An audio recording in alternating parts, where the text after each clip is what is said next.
Jacob came early. He was a month and a half early, and a bit of a surprise in that regard. And we had the diagnosis for Down syndrome post-delivery. I just remember them bringing him into another room and saying, we need to have a chat. And that's when things changed.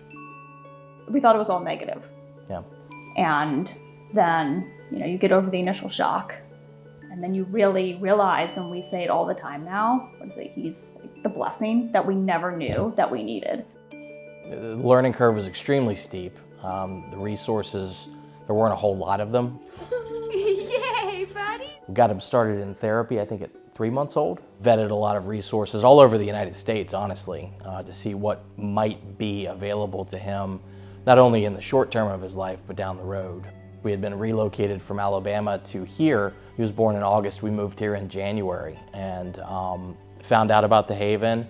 We're really excited to learn more about Selby Preschool and getting him in there. And took a tour and we're just completely blown away by just the celebration of the children and the adults and the inclusive spirit. And he had a 3-year journey there, more or less. Developed great as far as social introductions. That was one big thing, transitioning from one place to another. The therapy services that we had on site were invaluable. The teachers just absolutely loved on him. But just even being able to get him to do other things, like taking him out on the playground and encouraging him to go down the slides. Come on, Jacob, come on! Things like that, where a lot of places would probably hold him back from it. And Selby just gave him all the opportunity to do all the things that I guess like typical kids would get the chance to. He'd come in and he can't speak, but his friends were like, Jacob's here, Jacob, before we even got into the classroom. He was recently diagnosed with autism, so the ability to transition happily, I guess, are more pronounced for him than we originally knew. Selby just handled it beautifully. Really got him off to a great start.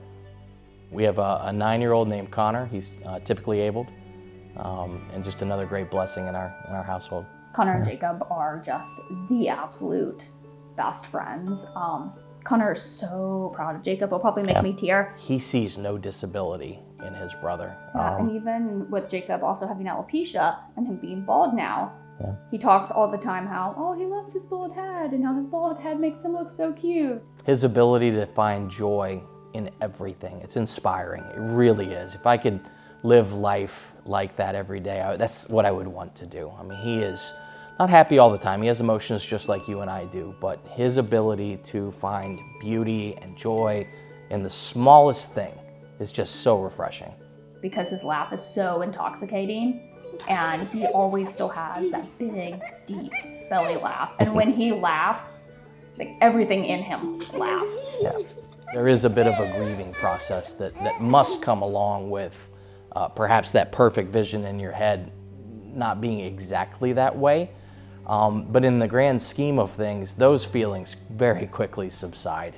And your life will just be filled to a level that maybe you never thought it could. So embrace the present, but also really look forward to the future too, because it's nothing but good stuff. I mean, we couldn't imagine him any other way than the way he is. Just absolutely perfectly made.